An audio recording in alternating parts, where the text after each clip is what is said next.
Welcome to the YFP Real Estate Investing Podcast. I'm Nate Hedrick. And I'm David Bright. We're both pharmacists and real estate investors that believe that real estate investing does not have to distract from a meaningful career in pharmacy. Each episode, we share stories that educate and inspire pharmacists to leverage real estate investing as a part of your financial plan. Hey, David, how's it going? Hey, good, thanks. How you doing, man? Good. We're in the throes of summer, and it's my favorite time. It's like extra kid time. It's campouts, it's barbecues. We're going to Cedar Point here in a little bit. So it's been really fun.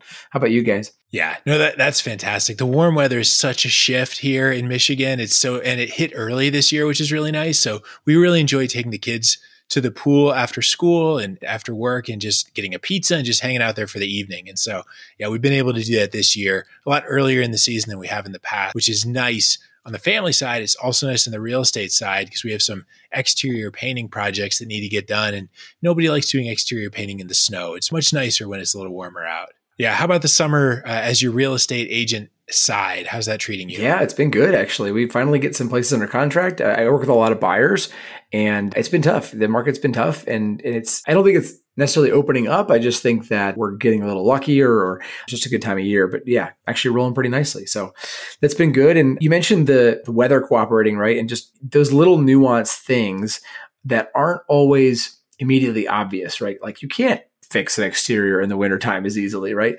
Those are little things that I think generally come with experience, but hopefully learning from others can often save you some headache and hassle when you have some perspective from people that have done it before. Yeah. And I think that's where today's episode comes in, right? Is we had someone that reached out to us that was looking to make a big shift in their investing. And I just really appreciate that thought process of someone that wants to pick the brain of other people and try to just look out there and see where they can get some great advice. And I don't know if anything that we offered would be considered great, right? But hopefully if they're asking us, they're asking a lot of different people. They put that all together from a bunch of different sources, whether that's contractors, local folks at a distance.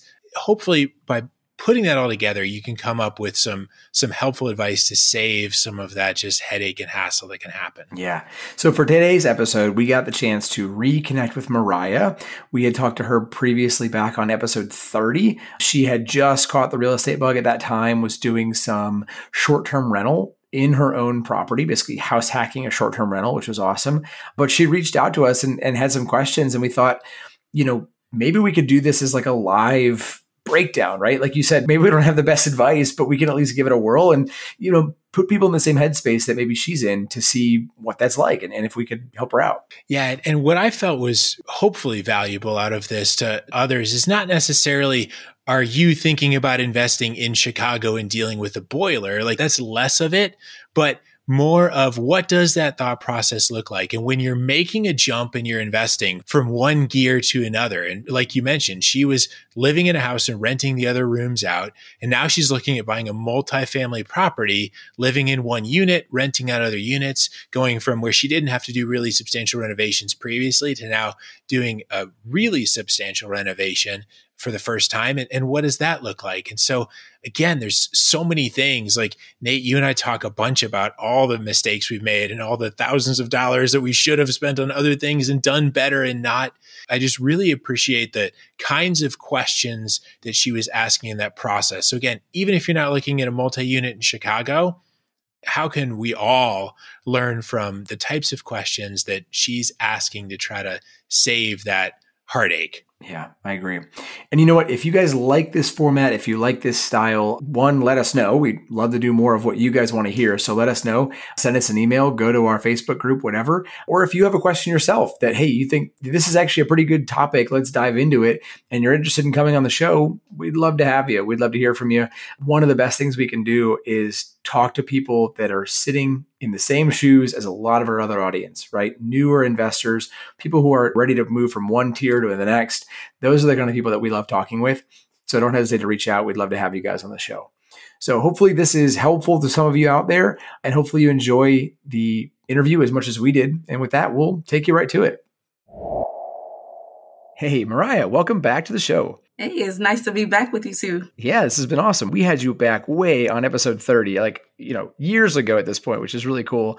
And we got an awesome question from you, like we said, and just would love to dive into that. So maybe for those that maybe didn't hear episode 30, or maybe for our new listeners, or even old ones that need a refresh, maybe bring us forward, tell us a little bit about yourself, and we can roll from there. Yeah, so I'm a managed care pharmacist, but I do real estate on the side, trying to be a real estate investor.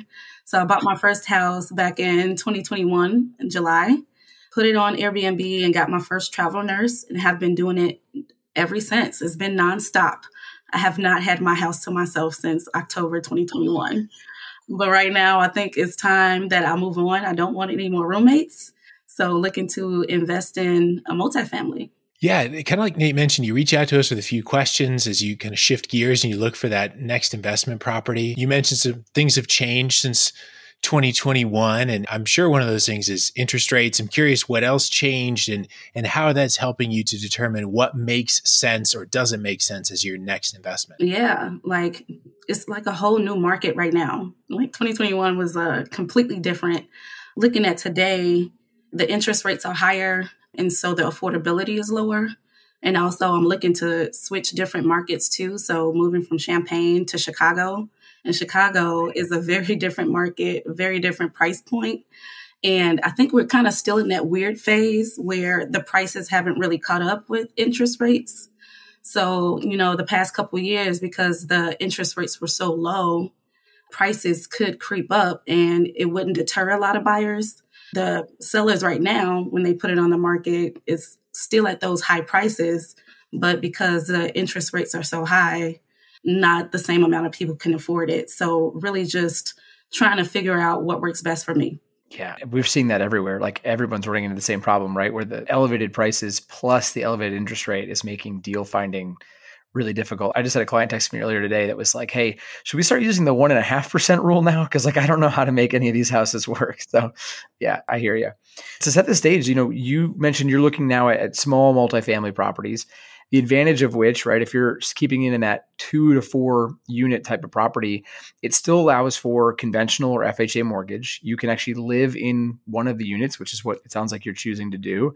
And then you can basically get the advantage of owner occupied financing. So you're house hacking now. It seems like you're kind of taking that to the next level, right? Oh, yes. So, and also to go back to David's question too, what makes sense for me is that because the market is the way it is, I found out the FHA product would be the best for me.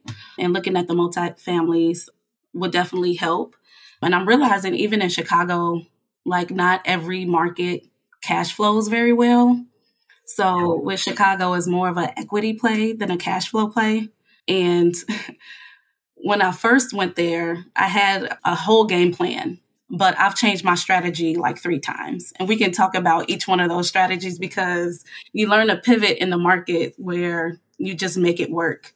So when I first went into the market looking for a multi-unit, I was initially looking for something that was turnkey and looking at the prices, kind of like what one of your clients said, like the 1% rule just does not apply anymore. I was running the numbers and it was more like 0.3%, like not even close. So it was really, really low for turnkey properties. So I was looking at more 3 to 4 unit properties as well. But with the FHA, there was something called the self-sufficiency rule I had never heard of before. So my lender only approved me for a 2 unit, but the garden apartment can still be there. That still counts as a 2 unit. So that was something I was trying to learn more about. And in Chicago, it's a lot of older homes. So a lot of them that were built in the early 20th century. So one of the buildings I'm looking at was built in 1919.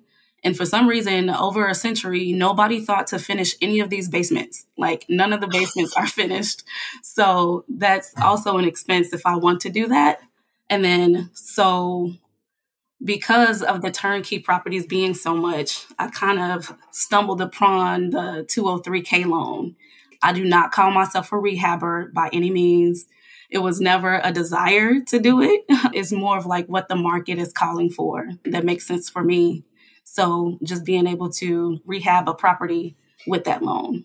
Yeah, I want to dive into that for a minute because I think some people may have heard of this and others may have not, but kind of very briefly, right? So an FHA 203K loan, also called an FHA rehab loan, maybe give our audience just like a super quick, 10-second snippet of what that actually is. Yeah. So with the 203K FHA loan, you can basically finance the cost of the property as well as the rehab cost for the property. I think with alternative funding, if you were to rehab, they usually have higher interest rates and then shorter terms, but you can kind of roll that rehab cost into your mortgage. So it'll be lower interest rate and then 15 or 30-year terms. Yeah. And one of the biggest pros is exactly what you just said, right? You get the regular interest rate of an actual owner occupied loan. It's all rolled into one big chunk. The sort of downside to it that you're already trying to avoid is that it only works if you're owner occupied, right? I can't go buy a house down the road as my, investment property that I'm not going to live in and qualify for a 203K. So it's only something that works if you're going to do exactly what you're doing, which is either buying a single family that you're just going to live in and flip, or buying a multifamily and purchasing multiple units and living in one of them. You're kind of thwarting the worst part of the 203K loan, which is awesome. Yeah, you mentioned earlier too, an equity play versus a cash flow play. And I know one of the reasons to do a renovation is to force that appreciation, to force that equity, take something that's maybe not as pretty or maybe not as functional and then make it extra functional, extra pretty with the renovation, right? And then therefore increase the value, increase the equity. So I'd love for you to unpack for just a minute where you're at with this equity versus cash flow. I know a lot of investors talk a lot about cash flow is why you invest in real estate.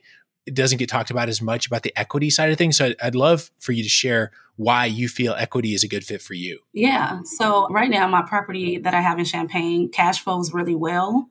But I've noticed over the years, I've looked at historical prices for homes and they don't grow as fast as in other markets. Like for Chicago, those tend to grow more in price, though that the rents may not be as fast paced as the prices of the homes. So I figured I would try to diversify. So have some equity in my portfolio as well as some cash flow. Yeah, I really like that. David, I think you've mentioned this in the past that, cash flow is kind of like defense, right? It keeps the property running every month, make sure that you get access to something, and equity tends to be kind of offense, right? That's where you're going to get the big gains from. If you're cash flowing even a decent property, right? $200 a month, that's pretty darn good. That'd be okay. But $200 a month over the course of a couple of years versus 10% jump every year on the value of a $200,000 property, it's totally, different ballgame. So yeah, I think that's wise to think about it as both options and not just single-handedly picking one or the other and saying it has to be this or it has to be that. I love that. I like that diversification play too, that you have some cash flow to play that defense in case, there's a period of vacancy or something like that.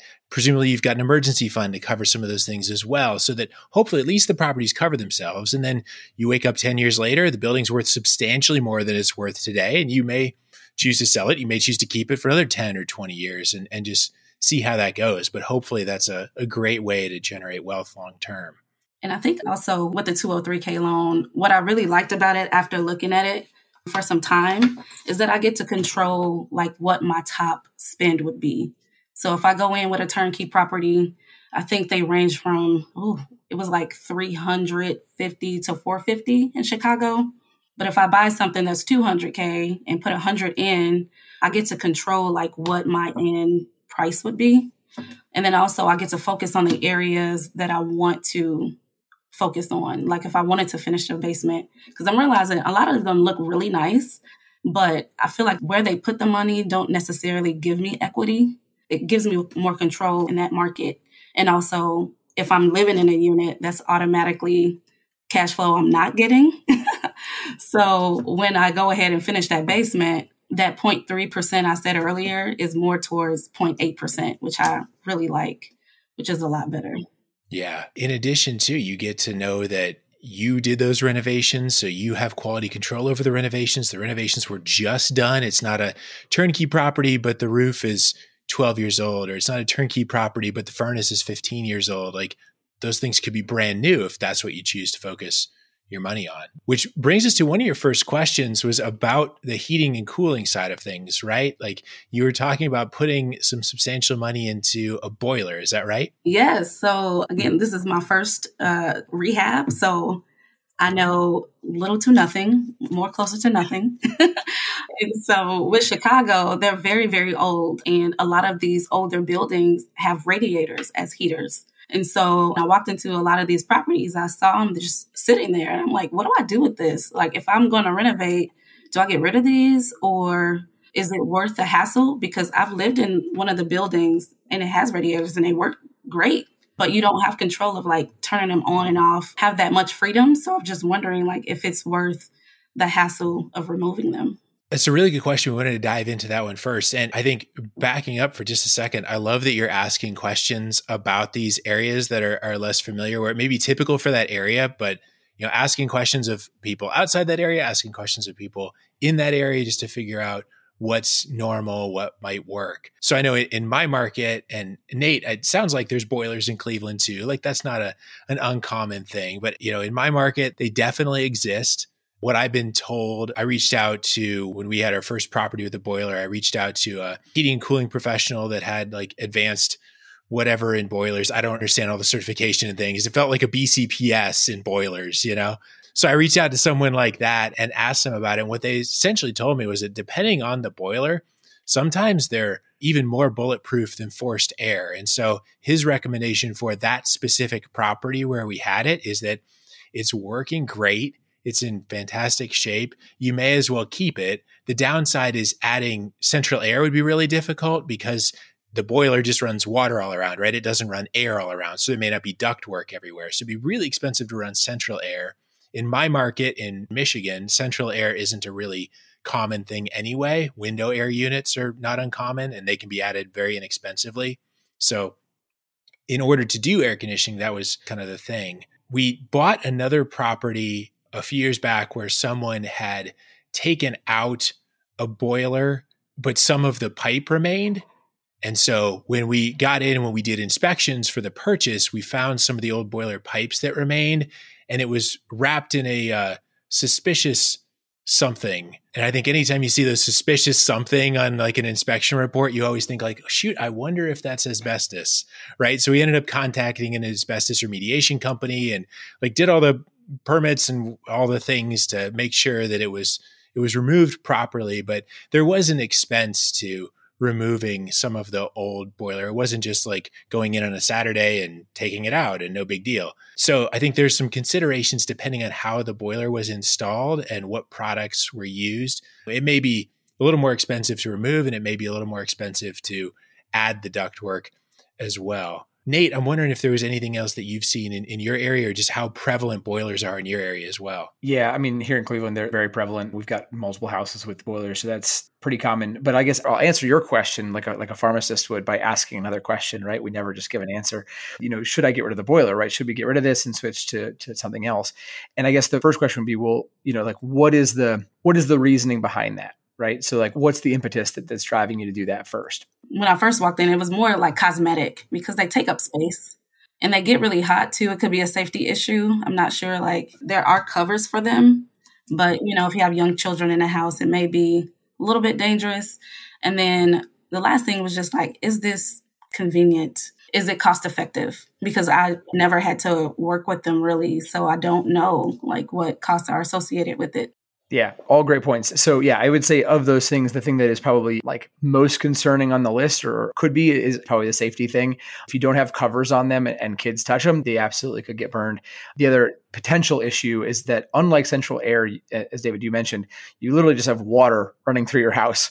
So if a boiler fails, if a radiator fails, there's water coming out of that, right? So it's a lot worse than furnace going down. Those are kind of the biggest downsides to them.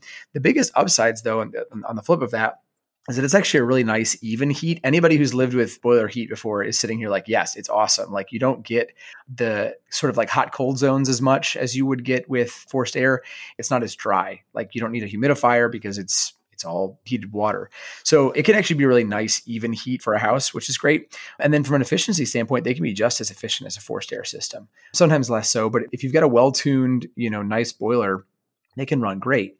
The only potential problem I have with a multifamily in a boiler is that sometimes the thermostat won't control multiple locations. Ideally, when those boilers are installed, they're set up to where the thermostat is going to control different zones of that boiler system. But some of the really old ones don't have that set up where it was just one especially in the houses that are converted, right? Where they used to be single families, then they're converted to multifamilies 50 years ago. They'll have one system on one thermostat. So if you want the upstairs to be hotter, the downstairs has to be hotter too, right? And vice versa. So those are the things to kind of watch for, and where I might think about changing out a boiler system or updating a boiler system is when you've got that situation where it would be very uncomfortable for one tenant, and difficult to manage. But overall, they're not necessarily bad. Didn't even think about that. So totally makes sense. Yeah, kind of with the different zones and things like that. Also, I know in my market, when there's one boiler in a multifamily, that ends up being landlord paid heat. Whereas if you put a separate furnace in each unit, then oftentimes you can put in a separate gas meter and a separate electric panel, and then that becomes tenant paid heat. I know we've done that in a conversion where we had one furnace for both units, forced air, and added a second furnace to a second unit and split that off. So one furnace covered the lower unit, another furnace covered the upper unit. Again, you can have issues with duct work, but one of the things that we did, and another thing you could look at, is depending on the ceiling height of the unit. We've had units that have 9-foot ceilings, and so we can run that kind of industrial looking spiral duct throughout, and then you don't even have to open up walls. You can just run that, and it's relatively inexpensive to add the ductwork and add the forced air furnace compared with opening up walls and buttoning that all back up and that sort of thing as well. So that can be a way from both an equity and a cash flow perspective. If you don't have to pay the heating bill, you can pass that on to the tenants. That could help both. So then I guess any other questions on the boiler? Because I think you also mentioned laundry. So I want to move on to that as the next piece, right? Yeah, we can move on. Okay, great.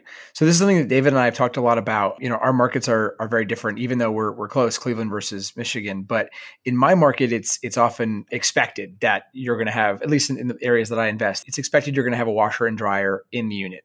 That's really, really common. David, I know for when we've invested up in Michigan, basically you just have to have the hookups, but people kind of bring their appliances with them, which again was like totally foreign to me. So I guess the first part of your answer is it totally depends on what's going on in your market. If you look at homes nearby or homes that are listed for rent nearby, like what is normal for them? I think from what I've been seeing, it's not uncommon in Chicago to use laundromats. And I was just looking up on the map before we started, and there's a laundromat literally right up the block, a 3-minute walk from where we are. And so we usually don't have washers and dryers in the unit. But because they're so spacious, I'm like, we could have a laundry room. I just wasn't sure if the ROI would be worth it. So yeah, and this is what I've seen before is if you can find a property that has a washer and dryer, maybe it's 2-bedroom, 1-bath, 800 square feet, picking Chicago numbers, right? Maybe that's too big. If that unit versus the exact same unit with a washer and dryer is $200 more a month, well, then maybe there is some value to that. So I think it's really, really market dependent. And then I think the natural question that you may have mentioned this as well is like, okay, well, if I'm going to add laundry to this, do I add like a coin-op laundry? I'm hit or miss on that. I have seen investors do it. I've got some clients that I've worked with here in Cleveland that have done coin-op like in the basement. Personally, I feel like it's just an annoying thing to like go collect a bunch of quarters and stuff. Like, yeah, you're getting a little additional revenue from it. But for my dollar, as long as the tenant is on the utilities, right? I don't care how much they run the washer and dryer, right? It's their thing. Let them do as much as they want. It becomes problematic if you're covering the water bill, for example, though, because if they're running 15 loads a week, now all of a sudden your water bill is going to shoot up. So that's the only time where I might consider it is if I had no other way to break out the utilities, just as almost like a help to cover some of those additional costs from doing extra laundry. But going and picking it up and everything else is a bit of a pain. The nice thing is with you is if you're doing it in a unit that you own or a property that you live in, great. Like you just walk downstairs and pick it up as you're doing your own laundry. So it makes it pretty simple. Those are my kind of initial thoughts on that. Okay. Yeah. Another thing you mentioned was space constraints. And I know that can definitely be an issue in some of these multifamily houses, especially if they're a single family converted to a multifamily. Sometimes you have small rooms or access issues. Sometimes you may have issues where not all units have access to a basement or shared laundry space. So sometimes in-unit laundry does make more sense. In our case, in our market, it's not uncommon to see a stackable washer dryer unit in either a bathroom or a kitchen. Really, anywhere that you've got close access to water and gas or water and electric is really all that you need. So that's another consideration, just how to access the space and what might make sense there. Which if you do in-unit laundry, that's where, at least in my market, coin-op laundry is less common, because then you have to logistically key into each unit, collect the coins. It might make more sense if there's like a shared basement area with multiple washer and dryers that are coin-op. These are great. Yeah. I really like the stackable option. Doesn't have to be too big and take up a lot of space. And Nate, what you said, I hadn't even thought about, like if it's tenant paid utilities, then it doesn't matter how much they run it. So that was another problem I was trying to figure out. But yeah, that makes sense. Any other questions on the washer and dryer front, just before we get to kind of rehab in general? No, that's it. Good deal. I know that anytime that there's rehab, one of the things that we've talked about on different episodes of the podcast is contingency planning when it comes to renovations. Like if you change laundry and you have to open up a wall to run utilities, and then you find like old galvanized plumbing that doesn't work right anymore, or old knob and tube wiring, and then shoot, we got to do something about that. So I know that can sound scary, but a lot of times, when we look at that as pharmacists, we look at the spreadsheet and we're like, well, you can assign $1 to it and you can make it less scary. So I'm wondering if that 203 loan product allows you to build in a contingency fund, or if you're choosing to set aside additional money, or how you're choosing to mitigate that. I think it's like whatever you are approved for, that is what your budget is. So for me, I was just going to set aside a portion of my pre-approval for contingency and then just have a max budget with that. Yeah, I know another thing that I've sometimes seen too is if it allows you any kind of rearranging between line items, could be to renovate one unit at a time. And then, if you run into something really scary in unit A, then we're just going to, we're going to dial back unit B a little bit and maybe not renovate that one quite as hard as the rest, Yeah, and that's kind of the game plan, ideally, because the building I'm looking at has one tenant in place already. But if we're going and doing that basement renovation, if it's too disturbing, then of course I don't want to do that. But I guess plan B would be kind of wait until that lease terms with that tenant. And before I put another tenant in, just have the team come in and do everything at once and just get it done. Yeah. We're going through a duplex renovation right now where there's a tenant in the other unit, and we do have to be careful as far as like noise, starting too early, running too late, those kind of things. So that is another really good consideration on a multi-unit property. And sometimes the lender can give you some advice too on requirements or restrictions on the 203K loan in terms of how much you can get. Sometimes they'll do things like, I know when you go to like refinance and settle on a final loan, they'll do things like you can't exceed 110% of the ARV or things like that. So like they'll look at the actual construction costs, the actual ARV of the property, and they'll give you some guidance on that as well. But like David said, it can be tricky if I know whenever we do rehab budgets, right, there's just like a $10,000 line item sometimes for like stuff we don't expect, and so that can be hard to get a lender to kind of play along with, right? Because if you're just guessing on that part, it can be tricky. But I can't tell you how many times I've been thankful we had that $10,000 who knows what's going to happen line, because we've used it on several properties. And I watch all the HGTV shows, and they always use the contingency budget, always.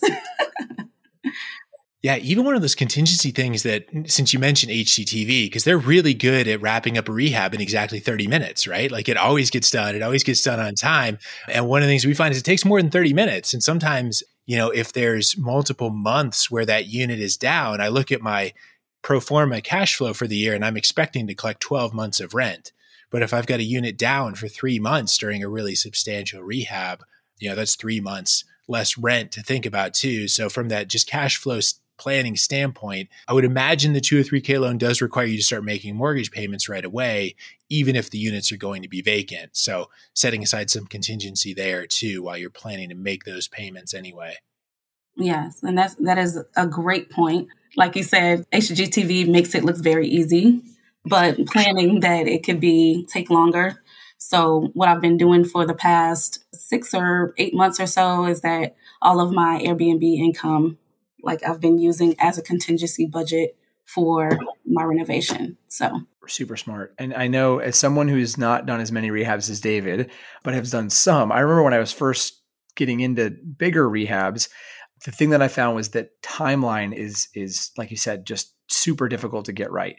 I saw David running a flip and it was like, oh, in 6 weeks, we have like the kitchen done and the bathroom's done. And like everything was just like ship shape. And in 6 weeks, like I finally had settled on my first contractor. Like, if you just are jumping into it blindly, it can be difficult if you don't have all those kind of presets ready to go. So just factor in like extra time as you're getting started, because I can't tell you how many people, again, with like my first big one, I would say, oh, I didn't realize I needed to do that. Like the flooring was a perfect example. I thought like, oh, I'll just do this with the flooring and, we'll refinish the floors and it'll be easy. Well, then finding somebody that was actually available and good took weeks and weeks and weeks. And that held up everything else, because if we can't do the flooring, we can't do, the next piece. So it's things like that come with experience, and it's easy to get wrong in terms of timeline. So just be ready for it. It sounds like you're already there, but be ready for it and it won't bite you. Yeah, that's really good advice. I might have to hire David as my project manager. If you're going to pick somebody, that's the guy. That's awesome. Yeah. Yeah. The other thing that comes with kind of expense like that can be unexpected too, Nate, to kind of your point of those timelines, is sometimes like the plumber that can do it for $500 can do it in 8 weeks. And the plumber that can do it for $1,000 can do it in 3 days.